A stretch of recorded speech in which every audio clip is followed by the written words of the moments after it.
morning. Morning, Mr. President. Morning, sir. Good morning. Good morning. Morning.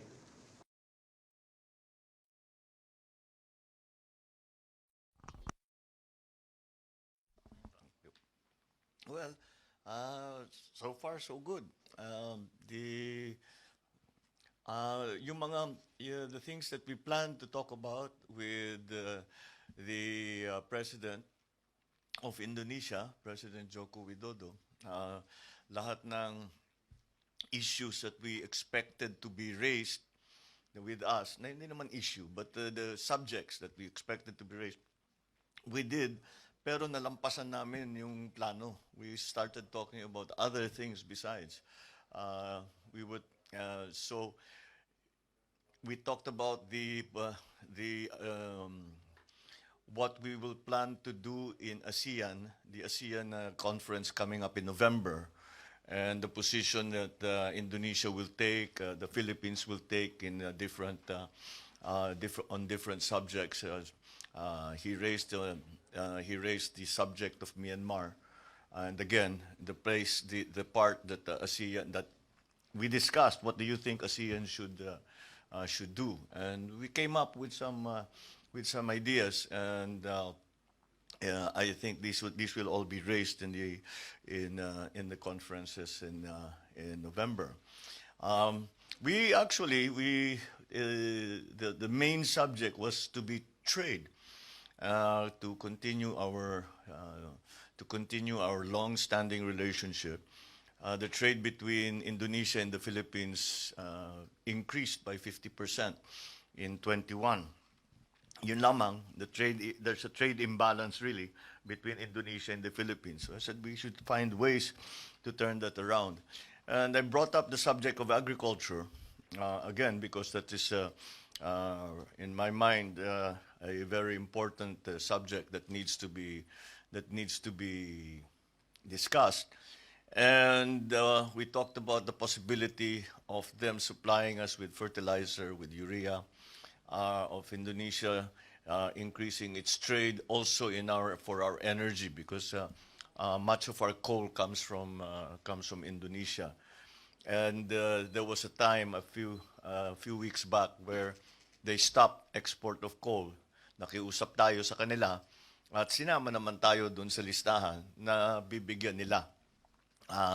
Mag-export sila ng coal. So that's we talked about then the place of the renewable energies, because coal nga is not seen as the most environmentally friendly fuel. Sabi ko, how do we shift?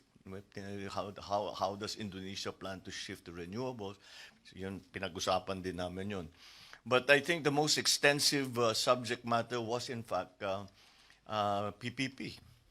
Because nandito talaga tayo para i-encourage yung PPPs with the Philippine government, but not only the Philippine government. Bukod sa PPP, ay pinag-usapan namin yung mga joint venture ng mga negosyante dito. Pupunta sila sa Pilipinas, ang negosyanteng Pilipino pupunta rito sa Indonesia para makapag-joint venture, but also with the government, the PPPs with the government. We had two business meetings during this trip here in Jakarta, and in those meetings, meron mga napirmahan na umpisahan pa lang. I mean, MOUs and LOIs are only the beginning to these things, but we are determined that it will not end there. Kuminsan kasi nagpipirmahan ng MOU tapos wala na nangyari. Pipilitin namin na hindi mangyari yung ganun. Sabi ko nga, doon sa mga napirmahan na LOI at saka MOU, pag natapos natin yung kalahati dyan, malaking bagay na yan. So that's something but the talk between myself and President Widodo proceeded so quickly.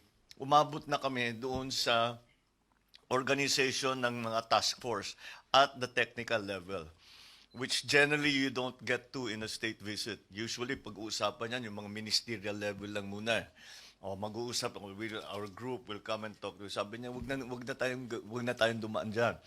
Let's go straight already, let's get something done. Very enthusiastic naman ng mga ministers ni President Widodo na yung mga prospects dito sa atin sa Pilipinas, and marami silang nakikita mga opportunities. So we will pursue that.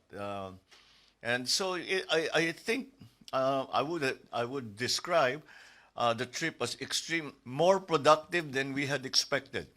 Um, and last night, suddenly he invited us to see, to go to a mall. Bago nung dinner namin, pinuntahan namin yung mall. Yung pala, yung mall na pinakita sa amin, gobyernong may-ari, at saka ang produktong pinagbibili dun sa loob ng mall, lahat local, lahat MSMEs, lahat maliliit. Pagka masyado nang lumaki, hindi na sila pwede dun sa mall. Palilipat sila dun sa regular na mall. So yun ang idea nila. So sabi ko, baka pwede natin gawin sa Pilipinas.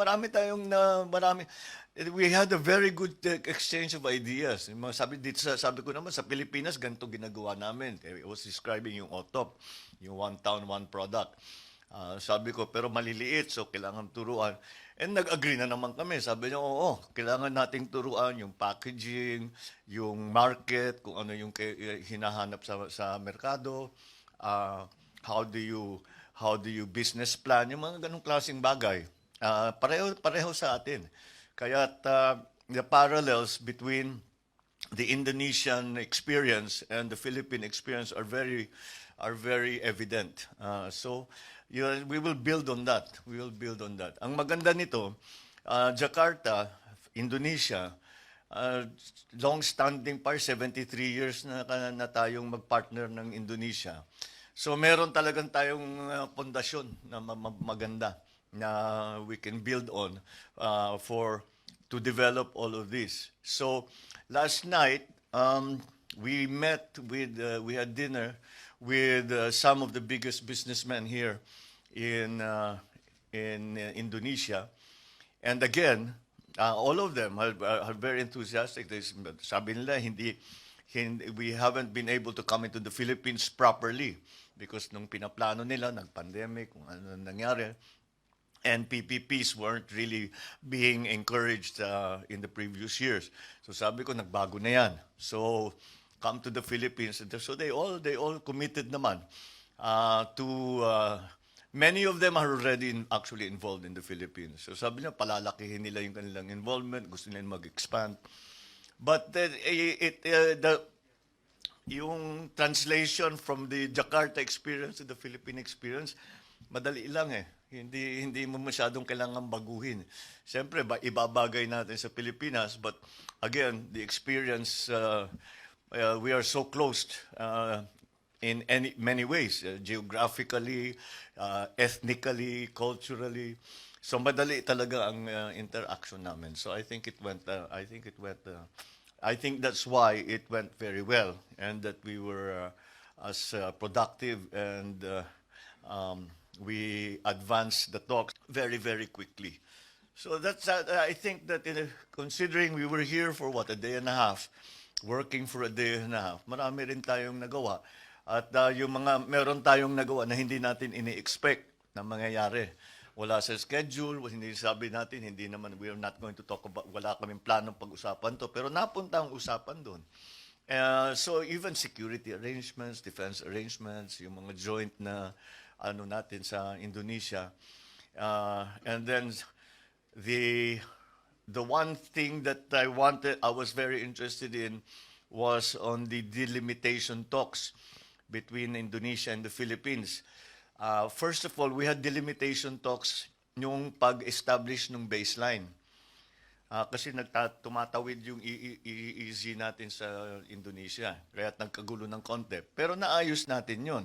So sinasabi ko, yan ang parang template para doon sa delimitation talk sa continental shelf that we are undergoing now. But also, not only for the issues between Indonesia and the Philippines, pero sabi ko, pwede kong gamitin yan.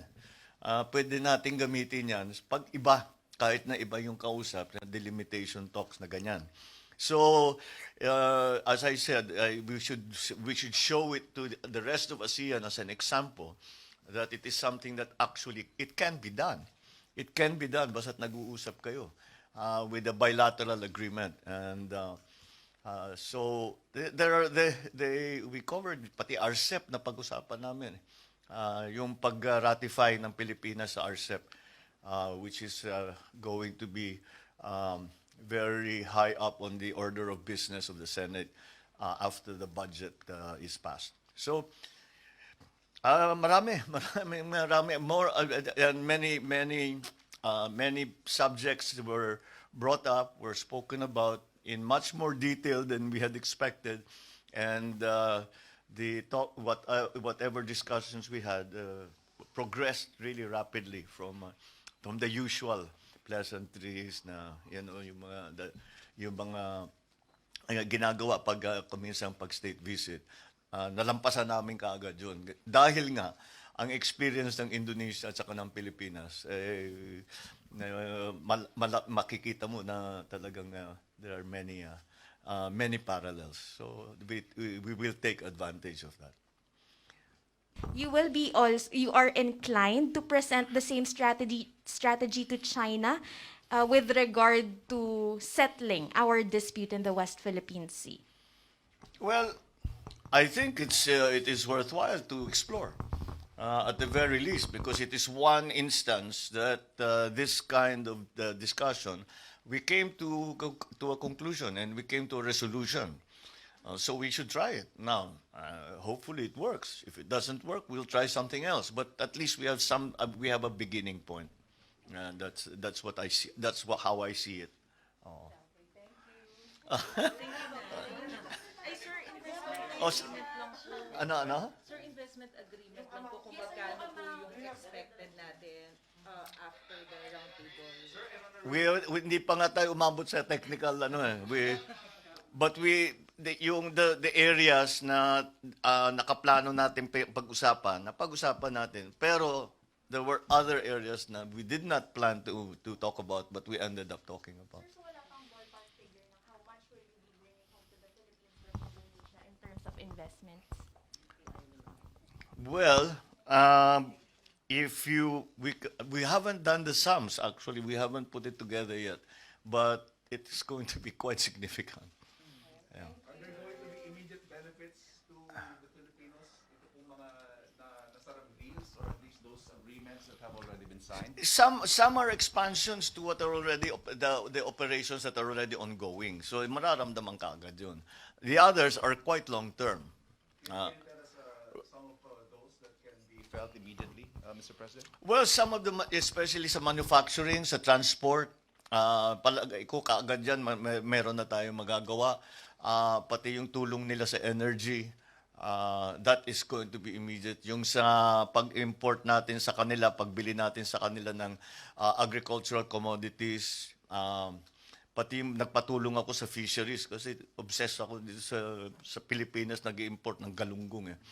Hindi ko talaga matanggap yan . So so I asked for help because matibay ang fisheries nila. So sabi ko, we can exchange delegations. That I think we can. Those are the things, especially in the agricultural sector, are going to happen in the very short term.